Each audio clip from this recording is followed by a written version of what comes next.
네, 오늘 우리 과장님이 또 기분이 좋으신 이유가 있는 것 같습니다. 왜요? 소개해주세요. 진행 욕심이 있다고. 아니요, 진행 욕심은 없고. 여기 선 있거든요? 아, 예, 넘으면 안 돼요. 예, 알겠습니다. 네, 오늘 이 시간에는 신한금융투자 리서치센터 임희연 애널리스트 모셨습니다. 어서 오십시오. 네, 안녕하십니까. 와, 제가 너무 좋아하는 아. 애널분이세요. 저희 돈돈 혹시 보셨어요, 어머님? 사실 오는 길에 잠깐 유튜브에서 이제 몇 개 클립을 봤는데 네. 사실 이제 택시를 타고 오다 보니까 네. 사운드는 제가 틀지 못하고 네. 화면만 조금 보다가 왔는데 결국 안 본 거네요. 근데 쇼츠 영상 본 거 아니시죠? 아니요 그건 최선을 아니고, 다하려고 네. 했지만 결국 성의 정도만 보였다. 근데 이렇게 비글미가 넘치시는 아, 그런 그 프로라고는 생각을 못했어요. 아니 제가 진짜 왜 질문을 드렸냐면 물론 이때까지 진짜 굉장한 분들 많이 나오셨는데 제가 특히나 이렇게 좋다고 애정을 표한 분 있었나요? 없었나요? 어제부터 계속 얘기를 하시는 거예요. 네. 네. 정말 잘 설명해 주실 거라고. 진짜 이분만 있으면 여러분 뭐 보험 이쪽은 안 어려워도 돼요. 제가 5분 정도 아침에 장중에 이제 같이 방송을 해봤었는데 너무너무 진짜 찐 강의 너무 재밌었고 이해가 쏙쏙 되기 때문에 팍팍 부담을 드리고 있습니다. 지금 입에 경련이 일어나신 것 같은데 그리고 우리 작가님이 진짜 시의적절하게 그죠. 너무 섭외를 잘했어. 대박인 것 같아요. 오늘 같은 날에 심지어 어제 손해보면 좀 엄청 올라갔잖아요. 그러니까요. 입술이 바짝 마르네요. 차 한 잔 드시면서 예 편하게 오늘 해보겠습니다. 일단 오늘 뭐 시장의 전체적인 빅 이슈는 FOMC 의사로 아닐까 싶은데 아까 저한테 그러셨어요. 저는 은행 쪽은 아니니까 질문하지 마라. 근데 제가 좋아하니까 하나만 여쭤볼게요. 금리 이제 상승기에 어떻게 보면 접어든 건데 그러면 보험이랑 은행주가 수혜를 받을 수도 있다라는 분도 계시고 어제 저희 출연자는 그게 왜 금리 상승에 수혜 주냐 아니다라고 강력하게 또 어필하시는 분이 있었는데 사실 어제 이제 뉴욕 증시에서는 후자가 맞았던 것 같아요. 뭐 금융주는 좀 많이 빠졌거든요, 오히려. 그러니까 어제 일시적인 문제라기보다는 지금까지 우리 시장에서는 금리 인상하면 금융, 보험 쪽은 다 올라가는데 뉴욕 증시에서 특히 BOA가 7개월 연속 빠졌었단 말이죠. 어떤 게 맞아요? 수혜 줍니까, 피해 줍니까, 금리 인상에? 이게 어떤 관점에서 접근을 하냐에 따라서 굉장히 달라질 수 있는데 네. 일단 저의 의견을 말씀을 드린다면은 금리 인상의 수혜냐 피해냐에 대해서는 둘 다 맞습니다. 네, 둘 다 맞다라고 저는 말씀을 드리고 싶고요. 네. 이렇게 말씀을 드리는 이유는 각각의 이제 그 시각으로 접근을 해서 조금 말씀을 드려야 될 것 같아요. 일단 어떤 측면에서 은행 보험주가 수혜인지를 먼저 좀 살펴보면은 사실 이제 은행 같은 경우에는 그냥 간단하게 말씀을 드리면은 하는 업무가 이제 예금을 받아서 이제 대출을 주는 거고 이 과정에서 이제 그 조달금리랑 대출금리의 스프레드를 이자로 받아서 이게 주요 수익원이 되는 구조이기 때문에 금리가 상승하게 되면은 자연스럽게 이제 대출금리가 조달금리 대비해서 더 빠르게 올라가면서 스프레드가 확장이 되면서 이자가 늘어날 수 있는 그런 룸이 있습니다. 예대마진. 네, 예대마진이죠. 네, 네. 정확하게 딱 말씀해 주셨는데 네. 네, 이러한 부분에서 사실상 네. 이제 은행주들은 수혜다라고 네. 보실 수 있고 네. 보험주들 같은 경우에는 조금 복잡해져요. 네. 근데 결론부터 말씀드리면은 찐 수혜는 사실 이제 보험주 그 중에서도 생명보험이라고 보시면 되십니다. 금리 상승의 찐수예요? 찐 수혜는 무조건 생명보험이에요. 왜요? 왜냐하면은 네. 일단 두 가지 측면으로 보실 수가 있습니다. 네. 기본적인 펀더멘털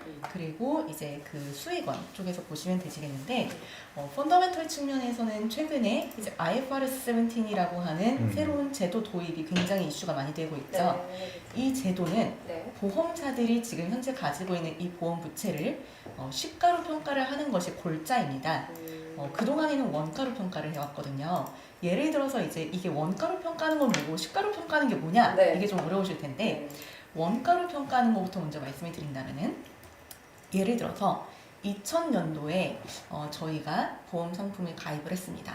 이 보험 상품은 50년 동안 이제 가져가는 보험이고 네. 만약에 이제 50년 후에 이제 그 만기가 되는 그런 이제 상품이라고 그냥 가정을 할게요. 네. 이거를 원가를 평가로 한다고 하면은 기본적으로 보험회사의 부채는 이 50년 동안에 미래에 지급할 보험금의 현재 가치를 보험 부채로 잡고 있는 것이겠죠. 그런데 이 현재 가치를 계산을 할 때 가장 중요한 변수는 할인율, 즉 금리가 되는데 원가로 평가한다는 것은 2000년도에 가입할 때 당시의 금리를 할인율로 만기 때까지 쭉 끌고 간다는 것이고 이거를 시가평가로 한다는 것은 계속 이제 금리가 변동할 거잖아요. 뭐 예를 들어서 2000년도에 뭐 시장 금리가 뭐 15%였다 하면은 네. 지금 금리는 이제 2~3%대로 빠졌으니까 네. 이 할인율이 계속 하락하면서 부채가 계속 늘어나야 되는데 그걸 그동안에 반영을 하고 있지 않았었던 거예요. 원가 평가를 하면서. 이걸 2023년부터는 시가로 평가를 하면서 기존 대비해서 보험 부채를 할인해 왔었던 이 할인율이 굉장히 크게 축소가 되면서 결국에는 보험사들의 부채가 증가하고 최악의 상황에서는 자본 잠식까지 이루어질 수 있다. 이게 사실 이제 이 IFRS 17 관련해서 가장 큰 우려였었습니다. 네. 근데 최근에 이제 시장 금리가 상승을 하게 되면서 이러한 우려가 거의 이제 좀 많이 사라졌다 정도로 이제 보시면 되실 것 같고요. 네. 일단 기본적으로 이제 생명보험사들의 존속 여부를 좀 이제 그 결정하는 그런 이제 주요 변수가 그동안에는 금리였었다고 보시면 되세요. 앞으로도 이제 금리가 어떻게 변동하냐에 따라서 보험 부채를 시가로 평가를 하게 되기 때문에 이 금리가 굉장히 중요한 변수가 될 수밖에 없습니다. 가장 근본적인 펀더멘털이 이 금리랑 연동이 되기 때문에 금리 상승은 보험사에게 굉장히 이제 큰 호재다라고 보시면 되실 것 같고요. 네. 이제 이익 측면에서 조금 말씀을 드리겠습니다. 그럼 그 전에 네. 이제 시가로 계산을 되면은 지금 금리 상승 구간이잖아요. 앞으로 금리가 얼마나 더 오를지 모르는 상황인데 물론 뭐 50년, 100년으로 치면 또 모를 일이지만 그러면 그 전에보다 지금 금리가 더 낮아서 지금 시점으로 봤을 때 수혜라는 말씀이시죠? 그렇죠. 아. 그동안에는 왜냐하면 주가가 계속 빠졌잖아요. 네. 그래서 저희가 지금 그 주가 차트를 띄울 수가 예. 없죠, 현재. 하나 키우면은 가능할 것 같습니다. 제가 아, 지금 네. HTS를 키워놓은 상태라서 네. 네. 어떤 거 종목을 그러면은 뭐 간단하게 하나생명 한번 보여주시겠어요? 과장님 서포트 잘해주시네요. 감사합니다. 그렇습니다. AI신 줄 알았어요. 감사합니다. 네, 지금 네. 하나생명 차트고요. 아, 이게 네. 조금 더 길게 뽑아주시면 좋을 것 같아요. 네, 이렇게요. 일봉입니다. 월봉을 할까요? 네. 월봉으로 해주시고요. 네, 알겠습니다. 2012년 네, 이게 12년 이쪽입니다. 12년부터 쭉 네. 해주시면은 네. 네. 가장 이제 단적으로 예를 좀 들어드리면은 네. 2018년부터 네. 해서 2020년까지 이제 주가가 아주 급락을 하는 것을 보실 수가 있으시죠. 네. 이때 이제 어떤 일이 있었냐면은 시장 금리가 굉장히 이제 빠르게 이제 하락을 하기 시작했었고 그리고 이와 동시에 앞서 말씀드렸던 이 IFRS 17이라고 하는 새로운 제도에 대한 우려가 가장 이제 극대화됐었던 시기입니다. 지금은 사실 이 IFRS 17을 마법의 17이라고 부르는데 네. 이게 마법의 17이 되기 전에 IFRS 17은 굉장히 큰 공포감이었었어요. 그래서 뭐 예를 들어서 이제 하나생명 같은 경우에는 PBR이 0.09배까지 하락을 했었거든요. 이게 사실 이제 금리가 올라갈 때 금융주가 좋다. 이거를 저희가 주식이라는 비어클 측면에서 이제 접근을 할 때, 뭐 금리가 오르는데 이미 PBR 뭐 1배고 그러면 사실 비싸니까 손이 안 가잖아요. 근데 지금 생명보험사들은 PBR이 0.2배, 0.3배 수준에 여전히 머물러 있습니다. 그렇기 때문에 이제 투자를 할 때에 사실 이제 찐 수혜라고 말씀을 드리는 부분은 훨씬 은행주를 대비해서 지금 저평가를 받고 있기 때문에 투자자 관점에서는 굉장히 지금 매력적인 그런 업종이라고 보실 수가 있는 거죠. 그러면 최근에 삼성생명은 어떻게 보면 어떻게 생명사가 인수회를 하셨는데 최근에 거의 안 오르지 않았어요, 얘는? 네, 삼성생명은 사실 최근에 좀 주가 흐름이 부진은 했는데 삼성생명 같은 경우에는 배당이 조금 이제 실망스러웠었던 부분도 최근에 있었고요. 그리고 아무래도 지금 가지고 있는 그 삼성전자 지분이 있기 때문에 전자의 이제 그 주가가 조금 부진하면은 여기에 일정 부분 좀 연동되는 그런 구조를 가지고 있습니다. 리얼을 봐야겠네요, 어떻게 네, 보면. 그래서 좀 이제 하나생명하고는 좀 다른 주가 흐름을 나타내는 경우가 많다고 보시면 되실 것 같아요. 네. 그러면 이제 우리가 맞닥뜨린 현실에서 좀 제일 쫓아가 보면 빅스텝을 결국에 뭐 시행할 걸로 지금 보이잖아요. 금리나 뭐 배당 노린 투자를 하기에 좀 괜찮은 시점이다 하는 거는 지금일까요? 네, 저는 일단 금리에 대해서는 동의를 하고요. 네. 배당은 사실 지금 막 1분기가 끝났는데 연간 실적에 대해서도 아직 윤곽이 보이지 않는데 배당은 조금 이르지 않을까 싶기는 합니다. 네. 네, 금리는 적절하다 지금 시점에서. 금리는 네, 저희 하우스는 사실 이제 지금 계속 금리는 추세적으로 오를 수 오를 있는 거다. 상황이라고 보고 있고요. 네. 일단 뭐 지금 이제 GDP 성장률 3% 이상에 이제 그 물가 상승률 3% 이상이면은 적정 기준금리 수준은 3%까지 이제 맥시멈으로 네. 지금 접근을 할 수 있지 않을까 보고 있기 때문에 사실 이렇게 추세적으로 금리가 올라가는 구간에서 굳이 보험주를 소외시킬 이유는 없지 않을까라고 보고 있습니다.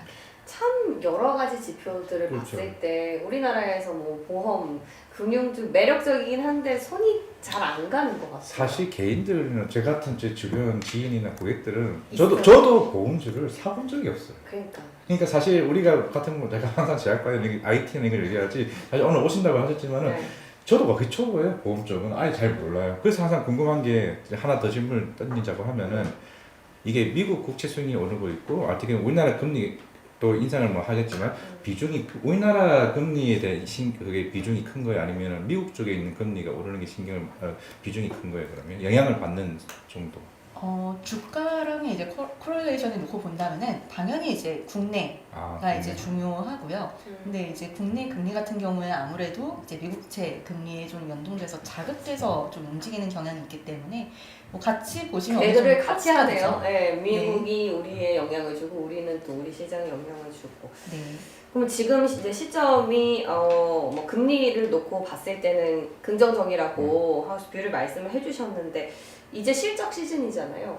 그럼 실적도 1분기가 일단 괜찮아야지 주가가 갈 네. 텐데 그 부분도 긍정적이세요? 일단 네. 저희가 이 보험주를 네. 그 생명보험주하고 손해보험주하고 나눠서 보셔야 되는데 생보. 네. 근데 일단 그 생명보험부터 조금 말씀을 드린다면 네. 생보는 오늘 이제 리포트가 나가기는 했는데 음. 생각보다 조금 부진할 것으로 예상을 하고는 있습니다. 네. 이렇게 말씀을 드리는 이유는 지금 보험사들의 기본적인 그 펀더멘털 지표가 금리라고 말씀을 드리기는 했지만 네. 실질적으로 손익 변동성을 야기하는 요인은 코스피 지수입니다. 네, 보험사인데 코스피가 굉장히 중요해요. 네. 오늘 얘기 처음 들어봤어요. 네, 어떻게 해석해요? 이게 왜냐면요. 네. 보험사들이 그 다루고 있는 상품들 중에 네. 변액보험이라고 있습니다. 아, 혹시 변액보험이라고 들어보셨어요? 네. 혹시 가입해보셨나요? 저는 가입돼 있어요. 그거 있으세요? 그러면 이제 우리 그 차장님께서는 잘 아시겠지만 네. 이게 변액보험이 사실 펀드랑 굉장히 유사합니다. 맞아요. 네, 굉장히 유사한데 네. 가장 큰 다른 포인트는 뭐냐면은 펀드는 미니멈 개런티가 없죠. 그냥 이제 뭐 손실이 나면 손실이 난 거예요. 근데 변액보험은 미니멈 개런티가 있습니다. 최소 2.5%는 이제 우리가 보장을 해드립니다. 이런 거예요. 그래서 여기에 대한 이제 보증 수수료가 따로 붙어요, 대신에. 네. 근데 이 변액보험이라는 게 결국에 펀드랑 유사하다고 말씀을 드렸잖아요. 이게 주식형이 있습니다. 주식형 변액보험이 있는데 이 그 주식형 펀드로는 사실상 이게 그 시가로 평가가 되고 있어요. 그 말인즉슨 시장이 만약에 빠졌을 때 우리가 미니멈 개런티를 약속한 게 있기 때문에 그만큼을 손해율보다는 보험 부채를 적립을 해야 되는 이슈가 생기는 거예요. 그래서 이 보증 준비금을 그 적립을 해야 되는데 이 부분이 이번 1분기에 아무래도 지난 연말 대비해서 진짜요? 코스피가 하락을 하면서 크게 좀 준비금 적립이 이루어질 것으로 지금 예상을 하고 있습니다. 그렇기 때문에 1분기 실적은 좀 생각보다 부진할 것으로 보시면 되시는데 다만 이제 다행인 것은 이 1분기 실적을 근거로 해서 지금 주가가 충분히 오르지 못한 거죠. 지금 차트를 보시면은 금리는 이제 빠르게 상승을 했지만 생명보험 업종 PBR은 여전히 바닥을 기어가고 있습니다. 이럴 때가 매수 기회이지 않을까라고 저는 보고 있고요. 네.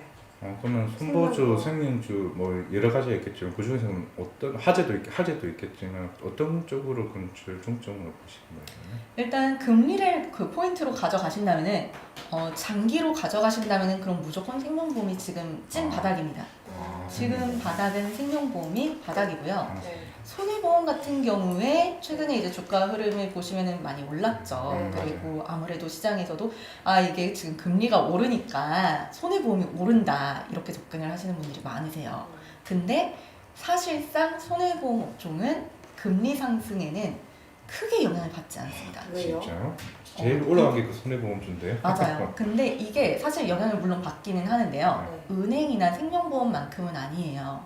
이게 왜 그러냐면은 이 그 생명보험사들은 앞서 말씀드렸던 IFRS 17 관련해서 우려가 굉장히 컸었잖아요. 네. 손해보험은 없습니다. 거기에 대한 우려가 애초에 거의 없다라고 보시면 되시겠고요. 그리고 또 두 번째 요인으로는 생명보험사들은 과거에 판매했었던 보험 상품으로부터 발생한 2차 역마진이 굉장히 많아요. 이거는 뭐냐면은 2000년대 막 초반쯤에 생명보험사들이 팔았었던 상품들 중에 어떤 게 있었냐면요. 고객님, 우리한테 지금 보험료 내시면은요, 앞으로 우리가 평생 죽을 때까지 8% 금리로 이제 드릴게요. 라고 8%를 아예 확정형으로 판매했었던 상품이 있어요. 이거를 저희는 고금리 확정형 부채라고 부르는데, 이 부채의 비중이 전체 부채에서 한 25%를 차지를 하고 있습니다. 근데 뭐 아시다시피 지금 보험사들이 운용을 해서 버는 수익률은 한 3% 초반밖에 되지 않아요. 그러면은 줘야 되는 돈은 8%에 지금 묶여져 있고 지금 버는 거는 3%고 그럼 여기에서 역마진이 발생을 하는데 현재 부채에서 지금 저희 보험사들이 부담하고 있는 금리는 대략 한 4에서 4.5% 사이입니다. 대략적으로 100bp 정도의 그 역마진이 발생하고 있는 거죠. 그런데 손해보험사들은 그런 것들이 거의 없어요. 그래서 이런 역마진 나는 상품도 없기 때문에 상대적으로 금리에 덜 민감한 그런 특수성을 가지고 있습니다. 그런데 그러면 왜 손해보험사가 오르냐? 네. 이게 저는 이제 중요하신 포인트실 것 같아요. 엊그저께 이제 뭐 금감원이 뭐 백내장 수술 뭐 아. 관련해가지고 뭐 그거는 좀 일시적인 이슈죠? 그거는 일시적이진 않고 영구적인 이슈입니다. 그래요? 네, 그것 때문에 오른 거예요, 그럼? 그것도 물론 있고요. 네. 손해보험사들은 지금 굉장히 그 호재가 많아요. 뭐 일단 뭐 기본적으로 금리가 올라가는 게 뭐 크게 영향을 주진 않지만 본인은 아니지만. 뭐 그렇다고 나쁘지는 않죠. 음. 좋죠. 어쨌든. 네. 그래서 이제 금융업종에 대한 이제 선호도가 높아지는 것도 물론 이제 긍정적인 요인이고 손해보험사들 같은 경우에는 제가 아까 IFRS 17에 대해서 마법의 17이라고도 잠깐 언급을 드렸어요. 정말 마법의 17입니다. 왜냐하면은 손해보험사들은 IFRS 17이 적용이 되면은 2023년부터 이익이 2배 늘어납니다. 네, 이게 거의 지금 기정사실화 되어 있어요. 이게 왜냐하면 부채 구조가 현재 생명보험사들이랑 다르기 때문에요. 그렇기 때문에 사실상 앞으로 또 이제 뭐 조금 이제 더 생명보험사보다는 단기적으로 접근을 한다면은 조금 더 편해질 수 있는 그런 요인이 될 수 있고요. 그리고 또 현재 오미크론으로 인해서 네. 아무래도 지금 격리자들이 많잖아요. 네. 예를 들어서 지금 일평균으로 30만 명씩 신규 확진이 나고 있고 지금 뭐 7일 동안 격리를 하잖아요. 그럼 하루에 현재 격리되어 있는 인원수가 최소 200만 명이 됩니다. 전체 인구 5,500만 명 중에서 200만 명이 지금 격리가 되어서 사회활동을 전혀 못하고 있어요. 이만큼 의료비 청구가 줄어들 수 있는 개연성이 있으면은 이거는 보험사 입장에서는 보험금 청구가 줄어들기 때문에 이익이 개선이 되는 거죠. 너무 좋아요. 그래서 사실상 손해보험사들은 코로나 수혜 업종이었었던 거죠. 근데 이게 생각보다 지금 오미크론이라는 이 길어지면서. 변수로 인해서 장기화되고 있고요. 그래서 전반적으로 지금 손보사들은 상황이 굉장히 좋습니다. 이 금리라는 한 가지 변수만으로 설명이 되고 있는 그런 상황이 아니에요. 그러니까 호재가 훨씬 많은 거네요. 호재로 작용할 수 있는 네. 이벤트들이. 단기로 봤을 때 손해보험을 보고 생명보험은 일단 주가 밸류 자체도 좀 낮고 네. 금리 인상 때문에 장기적으로 영향을 받을 수 있기 때문에 좀 더 길게 보고 제 스타일은 손해보험이긴 한데 근데 네. 최근에 뭐 자동차 보험료 인하한다는 네. 건 악재 이슈 아닌가요? 맞습니다. 이거는 사실 펀더멘털상 자동차 보험료 인하는 좀 악재이기는 해요. 왜냐하면은 보험사의 매출을 조금 이제 짧게 설명을 드리자면은 네. 결국에 보험료인데 이거는 사실 말이 보험료라고 하니까 좀 되게 어렵게 느껴지시겠지만 네. 제조업으로 치면은 그냥 픽업하기 큐잖아요. 매출은 그렇죠. 똑같습니다. 보험사들도 보험료를 많이 받거나 많이 팔거나 둘 중에 하나인데 어쨌든 많이 파는 거는 쉽지 않잖아요. 다들 보험 가입 안 하시잖아요. 저도 안 저도 해요. 많이 했는데. 하셨어요? 네, 저 20만 원치가 내고 있어요. 뭐 가입하셨어요? 갑자기 갑자기 바쁜 보험 방송. 저 뭐 생명보험도 있고, 뭐 아. 실비도 있고, 뭐 네. 여러 가지. 예. 와, 인싸시군요. 보험 인싸. 보험 네, 인싸예요. 근데 뭘 가입했는지는 그때 당시에는 듣고 이제 그냥 넘어가고 막 이래가지고. 아, 예. 네. 안 하셨어요, 연구원님? 저는 제가 보험 업종에 담당하면서도 네. 사실 별로 그렇게 손이 잘 안 가요. 아예 안 드셨어요? 왜 가입 안 하셨어요? 전 몇 가지 있냐면 일단 뭐 실비보험 있고요. 네. 그리고 뭐 자동차 보험, 네. 아, 그치. 운전자 보험. 뭐 다 있, 네, 있으면 다 있. 그냥 딱 핵심만 쏙쏙 골라서 했는데 오, 진짜? 네. 없어요, 과장님은? 저딱 있는 것도 그대로 있는 거 아, 이 정도. 제가 엄청 그럼 많은 거네요. 네. 아 근데 이게 그 네. 아무래도 주변에서 가입 권유를 좀 이제 많이 하시니까 엄마. 또 예. 엄마. 어머니, 그 어머니. 성격이 좋으셔서 이걸 다 또 이제 가입을 해주셨는데 예. 네. 근데 이게 사실 예. 큐가 늘어나기 쉽지 않아요. 음. 약간 우리나라 보험 시장은 이미 포화 시장이에요. 뭐 말씀하셨지만 이제 부모님 세대에서 이미 다 많이 가입을 하셨고 거의 뭐 통신사랑 비슷하다고 보시면 됩니다. 서로 그냥 뺏고 뺏는 거예요. 이미 가입해 있는 가입자들을 뭐 SKT에서 KT에서 뺏어가듯이 보험사들도 이거를 환승을 시킵니다. 저희는 그걸 이제 승원 계약이라고 하는데 이것만으로 성장을 하기에는 시장 자체가 너무 한정적이죠. 네. 네. 그렇기 때문에 이제 보험사들이 가장 이제 매출을 늘릴 수 있는 좋은 방법은 보험료를 인상을 해야 되는 거죠. 그런데 인하를 한다라는 것은 사실 악재입니다. 그렇죠. 네. 그런데 왜 보험료를 인하를 하는지 또 이제 살펴보면은 보험사들이 지금 자동차 보험에서 마진을 많이 남겨먹고 있어요. 자동차 보험은 의무보험이죠. 저희가 맞아요. 가입하고 싶어서 가입하는 게 아니잖아요. 맞아요. 차 이제 살 때 보험 안 가입했으면은 이거 금액이 일주일에 안 하면 벌금 나오더라고. 맞아요. 이거 안 돼요. 아예가 안 돼요. 아. 그렇기 때문에 사실상 어떻게 보면은 보험사들은 자동차 보험이라는 이 상품을 팔면서 굉장히 이제 좋은 기회를 가지게 된 거죠. 근데 또 이제 금융당국 입장에서는 우리가 이 자동차 보험을 의무보험으로 파는 건데 너네가 그걸 가지고 돈을 버는 게 말이 되냐. 이거는 이제 보험의 그 보장이라는 그 어떠한 그 위험 보장이라는 사회적 기능을 위해서 파는 거라면은 이거는 합산 비율 100%를 이제 가져가야 된다. 합산 비율이라는 거는 받은 보험료 대비해서 지급하는 보험금과 모든 사업비의 그 합을 이제 이야기하는 건데 딱 보험료 받은 만큼 비용들을 다 써라 라는 의미예요. 여기서 마진은 남기지 마라. 그런데 이 그 코로나 사태 동안에 사람들이 운행을 또 많이 안 했어요. 그렇죠. 아무래도 활동하기가 부담스러우니까 이러면서 마진을 한 5% 정도를 남겼는데 이 마진이 이제 줄어들어야 되는 거죠. 그동안에 워낙에 이제 보험료 인상도 많이 했었고 이렇게 운행량이 줄어들어서 이제 손해율이 개선이 됐다면은 너희는 이제 보험료를 내려라 이런 이제 국면에 이제 진입을 했다고 보시면 됩니다. 근데 내려야 하는 거예요?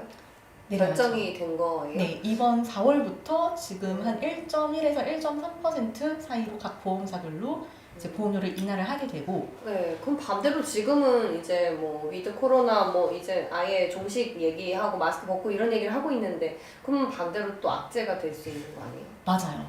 이게 그래서 보험사들이 되게 접근하기가 어려운 거예요. 되게 이제 여러 가지 변수를 놓고 이제 봤었을 때 아 좋아진다 했는데 네. 금방 또 이제 안 좋아지는 게 보이니까 네. 사실 그래서 아마 아까 말씀하셨던 것처럼 손이 잘 안 가고 어렵고 그런 말씀 주셨는데 그런 근데 부분이 있네요. 금융당국에서 이 정도는 충분히 고려를 했을 것 같은데 유예 기간도 없나요? 이게 사실 네. 그래서 자동차 보험료 인하에 대해서 논의는 이제 상당 부분 그동안 되어 왔었고 네. 그래서 이제 보험료 인하가 지금 1%대입니다.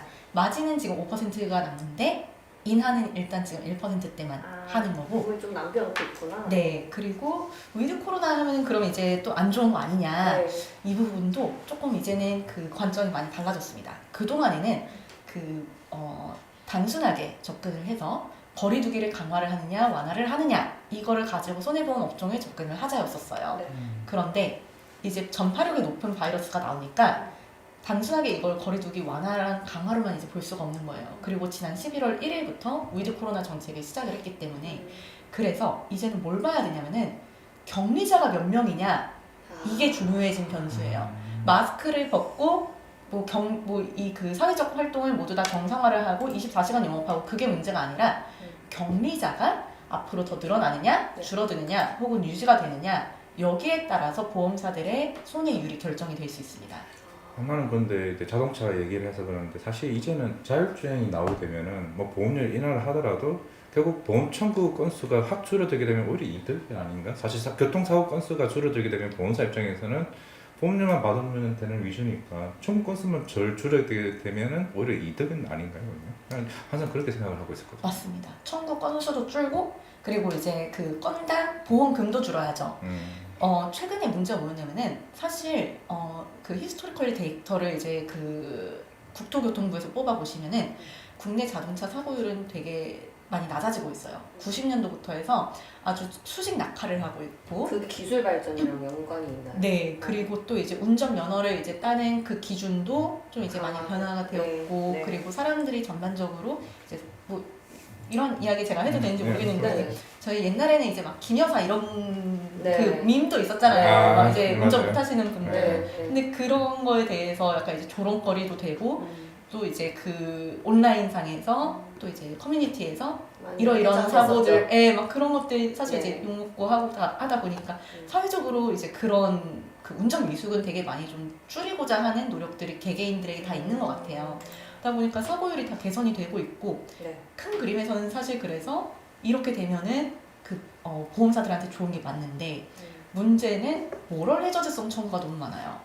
이제 경미한 사고에서도 딱 살짝 범퍼 부딪혔을 뿐인데도 목 잡고 나오고 갑자기 막 한방병원에 가서 2주 동안 입원하고 이런 케이스들이 너무 많은 거죠. 네. 이렇게 되면 사고율이 개선이 되더라도 그치. 전체 그 사고 경미 수준도 낮더라도 보험사한테 청구되는 금액은 너무 커집니다.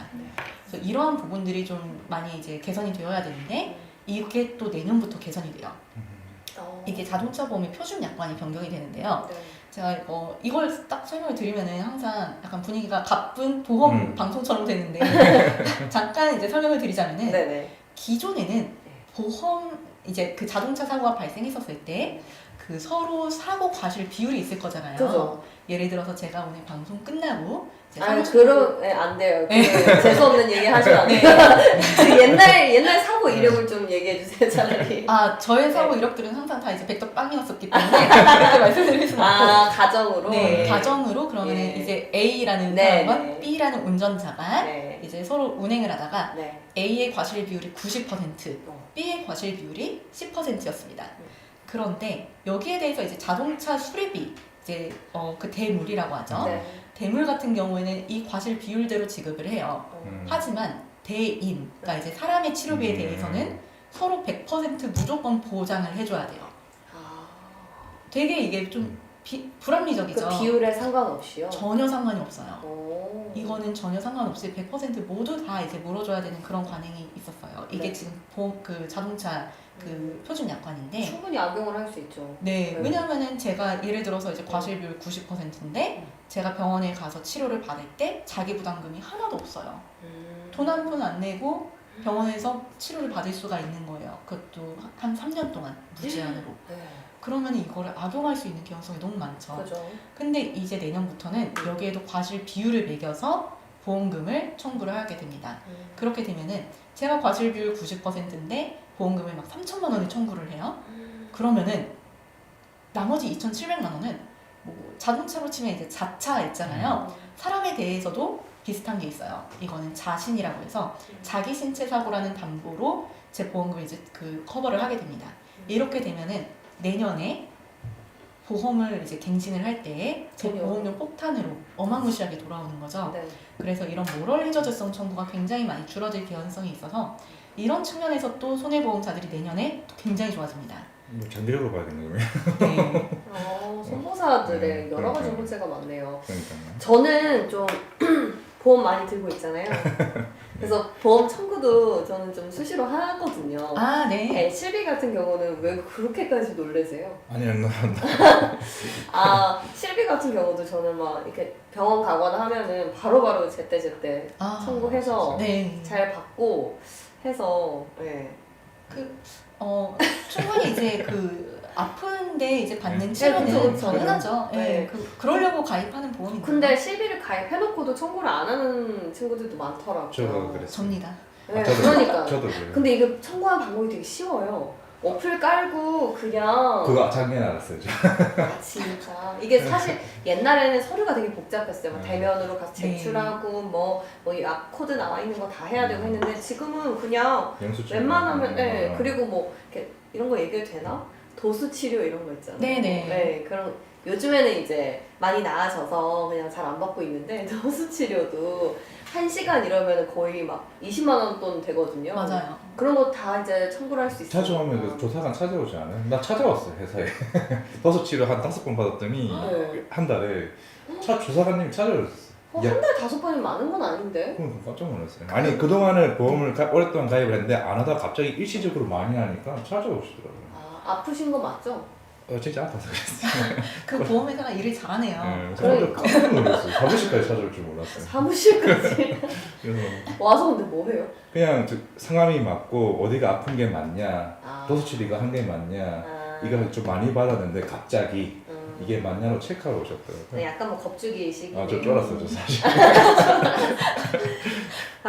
뭐 지금 정리가 다 안 될 정도로 손해보험사에 많은 이슈가 있고 그 이슈가 결국에는 마진율을 최대화하는 데 있어서는 주주들한테도 돌아갈 수 있기 때문에 많은 호재가 있는 것 같습니다.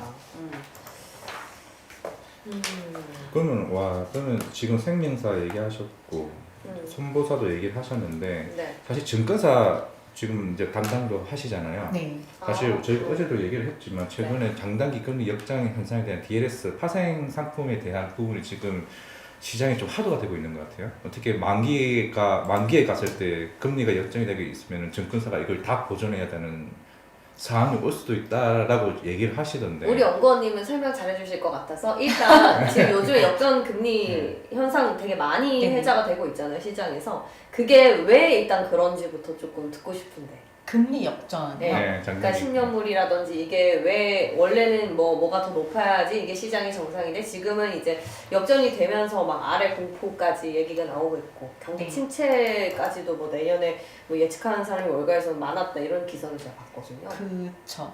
네. 일단 너무 어려운 이야기를 갑자기 그래요? 주셔서 무서우신 제가- 분이에요. 제가 잘하셔요. 측원 담당자는 아니기는 한데요. 아, 제가 그냥 조금 쉽게 네, 그냥 편안하게 말씀을 네. 드린다면은 음, 사실 이제 그 금리는 뭐 당연한 이야기지만 네. 장기물이 당연히 더 높아야 하는 게 맞습니다. 네. 뭐 예를 들어서 제가 우리 그 앵커님께 뭐 이제 돈을 빌려드리게 되었는데 이 돈을 제가 한 뭐 1, 2년 정도만 빌려드린다고 하면은 사실 뭐 1, 2년 정도는 리스크가 크지 않을 거잖아요. 캐시플로우도 원활하실 거고 어느 정도 예측이 가능할 거고 저희도 그러면은 여기에 대해서는 굳이 이자를 비싸게 받을 이유가 없습니다. 네. 그런데 뭐 10년, 30년을 빌려드려야 된다 하면은 사실 뭐 앵커님 당연히 이제 워낙에 그 잘 하시니까 올해 이제 장기 그 금속을 매경해서 하실 거라고 저는 생각을 합니다만 사람 이름 모르는 거잖아요. 그러니까 이제 저는 이런 데에 대해서 의심을 가지고 앵커님 진짜 여기서 10년, 30년 근무하실 거예요? 이제 그러면서 이제 금리를 예. 훨씬 더 이제 높게 이제 네. 청구를 할 수도 있겠죠. 그렇게 되는 이제 그 메커니즘으로 생각을 하신다면은 당연히 이제 그 장기 금리가 훨씬 이제 높아야 더 되네. 높아야 하는 게 맞습니다. 네. 근데 이제 최근에 이제 단기 금리도 이제 오르기 시작을 했죠. 이 부분은 아무래도 그 정책적인 측면이 좀 큰 것 같아요. 정책적인 측면도 굉장히 크고 이제 인플레이션이라던가 여러 가지 이제 그 경기 성장률 등등 이제 매크로 변수들을 놓고 보았을 때 이쪽에서 결국에 사실 이제 정책적인 부분도 있고 네. 수급적인 부분도 생기고 사실 이제 금리는 이제 수급의 영향도 굉장히 많이 받기 때문에 네. 이러한 부분들이 다 좀 이제 전반적으로 좀 이제 반영이 되었다라고 접근을 하시면 되실 것 같아요. 이게 계속 이제 역전된 상태로 유지가 되겠느냐라는 것에 대해서는 사실 제가 채권 담당자가 아니기 때문에 제가 말씀드리기는 분명히 조금 이제 부담은 있기는 해요. 하지만 이제 그냥 전반적으로 이제 그냥 큰 그림으로 말씀을 드린다면은 이러한 부분이 이제 정상화된 부분이기 때문에 결국에는 이제 길게 놓고 봤었을 땐 정상화가 될 수밖에 없다. 다시 이제 역전이 됐었던 게 풀리겠지만 이게 어느 시점이 될지 혹은 어느 정도로 이게 장기가 될지 여기에 대해서는 저는 말씀드리기는 어려워요. 하지만 지금 뭐 단기 금리가 훨씬 더 빠르게 올라가고 있고 장기 금리가 천천히 올라가고 있지만 여기에서 이 그 속도는 당연히 차이는 계속 이제 뭐 생길 수는 있어요. 하지만 그렇다고 해서 장기금리의 반항성이 꺾인다거나 혹은 뭐 어떠한 이제 이유로 인해서 뭐 당연히 어떤 이유든 뭐 생길 수는 있겠지만 여기에서 이게 정상화되지 않고 이러한 구간이 굉장히 장기화된다라고 보기에는 조금 어렵지 않을까. 단기금리가 오르면서 어쨌든 장기금리 상승도 같이 자극하기 때문에 네. 아주 장기화되기는 좀 어렵지 않을까라고는 생각은 듭니다. 그러니까 이 역전 현상의 속도에 대해서는 우리가 뭐라고 단언하기 어렵지만 정상화가 이제 되는 걸로 네. 보시는데 이게 아까 과장님 질문이 하셨던 게 증권주의 네, 증권주에 파장? 대한 네, 파장. 이제 예. DLS 쪽에 대해서 말씀을 주셨는데 네. 사실 제가 DLS 쪽 관련해서는 아직 그 자료를 발간을 하지 않았기 네. 때문에 네네네. 이거를 지금 말씀을 드리면 컴플라이언스 이슈가 있을 수는 있어요. 네. 아, 네네네. 근데 그냥 이제 그냥 딱 메커니즘만 설명해 드린다면은 네. 이게 뭐 증권사한테 온전히 다 손실이 되느냐 안 되느냐 이거는 그 상품의 구조에 따라서 좀 달라질 것 같아요. 그래서 여기에 대해서는 지금 뭐 이것 때문에 뭐 증권사들 실적이 뭐 안 좋을 겁니다 이렇게 말씀드릴 수는 없어요. 이 부분에 대해서는 아직은 조금 더 지켜봐야 되고 그 만기 때까지 어느 정도 금리 레벨이 유지가 되는지 그런 것들을 조금 더 종합적으로 지켜봐야 될 것 같습니다. 지금 증권보다는 보험 쪽으로 나하고도 아까 오늘 들은 거는 보험 쪽 네. 쪽인 것 같아요. 확실한 방향성은 있는 것 같아요. 네. 그리고 보험 안에서는 투자 성향에 따라서 뭐 장기 같은 경우는 생명보험 그리고 그 저희 시간이 조금 없긴 한데 말씀 듣다 보니까 벌써 이렇게 많이 지났는데 혹시 최선호주 왜냐면 우리가 보험이나 이쪽으로는 잘 모르시는 분들이 네. 많으니까 그런 또 뷰가 짧게 한 종목씩만 좀 들어볼 수 있나요? 네, 지금 업종 토픽으로는 손해보험 업종에서는 현대해상을 말씀을 드리고 있습니다. 오. 사실 이렇게 그 시장이 좋을 때는 네. 보험업 시장이 주식 시장보다는 네네네. 보험 시장이 좋을 때는 사실 그 모든 손해보험 업종이 다 똑같이 좋아요. 다 좋아요. 여기 왜냐면은 하는 업무가 다 똑같거든요. 보험료 받아서 보험금 주고. 근데 왜 이거 현대해상? 근데 왜 현대해상이냐면요. 네. 여기서 이제 엣지를 가져갈 수 있는 포인트들이 가끔 있습니다. 예를 들면은 네. 올해 같은 경우에는 갱신이라는 이슈가 있습니다. 네. 보험 갱신인데 보통 보험이 갱신될 때 저희가 보험료가 많이 조정이 되잖아요. 네. 맞아요. 요즘에는 보험료가 오르고 있습니다. 특히 실손보험이요. 아, 맞아. 그런데 저 싸게 들었거든요. 네. 네. 많이 모르실 겁니다. 이 실손보험이 네. 옛날에 판매했었던 것들은 이제 3년에 한 번, 5년에 한 번씩 갱신이 되어요. 그런데 이게 3년에 한 번, 5년에 한 번 갱신이 되면 어떻게 되냐면은 지난 3년 동안 혹은 5년 동안에 인상했었던 보험료가 일시에 누적돼서 한꺼번에 몰빵해서 인상이 되는 거예요.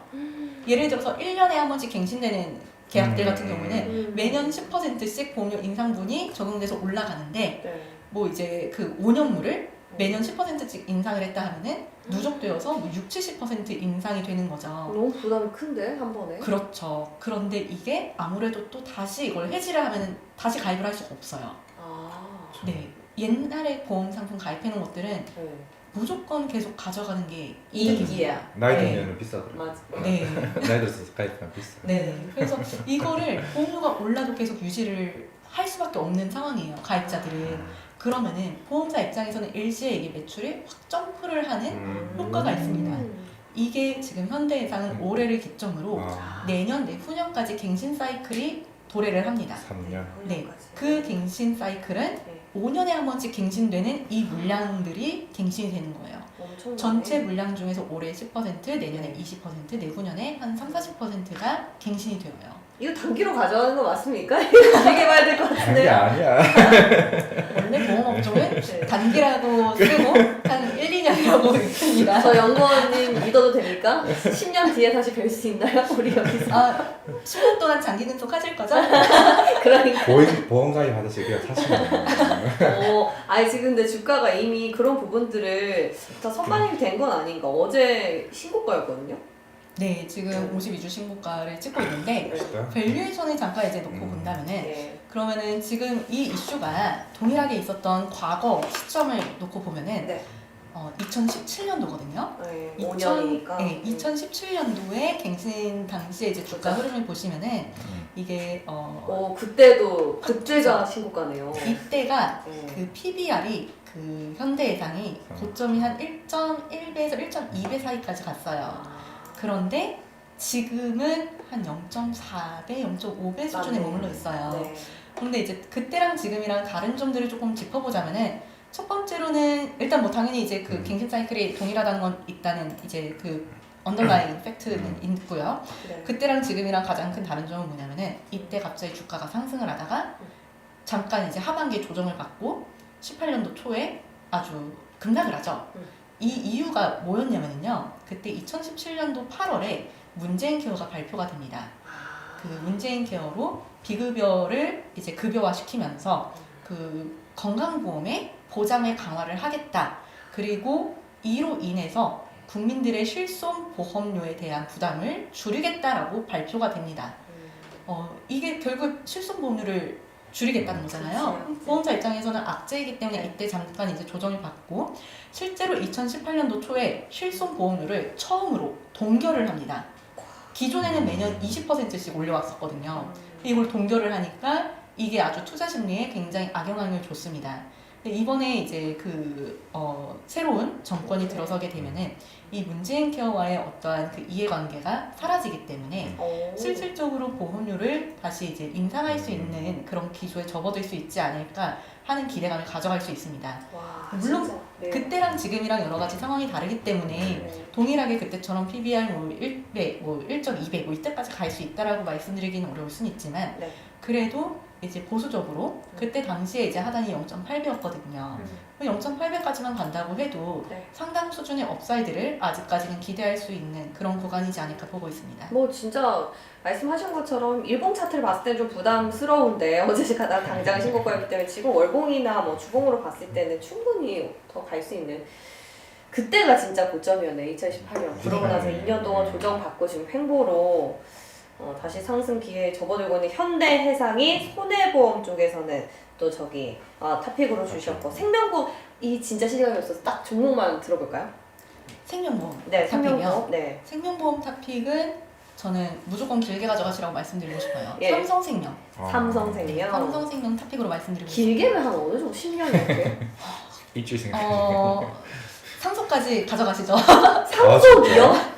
죽을 때까지? 근데 네. 지금은 정말 찐 바닥이에요. 생보사들은. 네. 그래서 정말 이제 뭐 당연히 이제 뭐 짧게 좀 더 짧게 가져가셔도 되시겠지만 저는 정말 길게 가져가셔도 좋을 것 같아요. 네. 그러니까 지금 여기서도 하는 게 왜 저기 생보는 안 올라가고 손해보험만 올라가냐고 하시는데 이렇게 긴 접근, 시계를 좀 길게 봐서 안 가는 거지? 뭐 궁극적으로 상향이 기관들이 좋아. 기관이? 길게 보시니까 그분들. 네. 와, 삼성생명 진짜 바닥이긴 하네요. 그러니까 네. 계속 보다가 삼성생명은 다른 이슈겠다는 생각 안 그래도 하긴 했었는데 아까 네. 초반에 얘기해 주셨던 부분이어가지고 네. 또 삼성생명은 이게 저는 삼성생명, 현대해상 둘 다 메모를 마쳤습니다.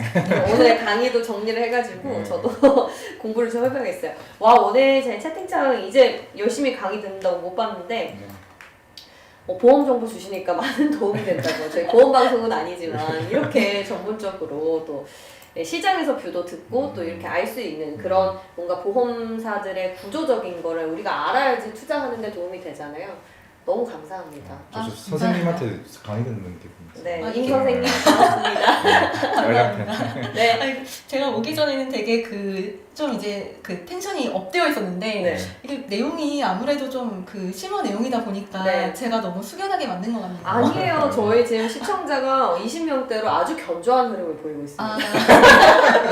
200명, 2만 명 아니고 20명대 견조한 흐름. 오늘 다 영건이 덕분입니다. 다음에 또 모실게요. 고맙습니다. 네, 감사합니다. 네.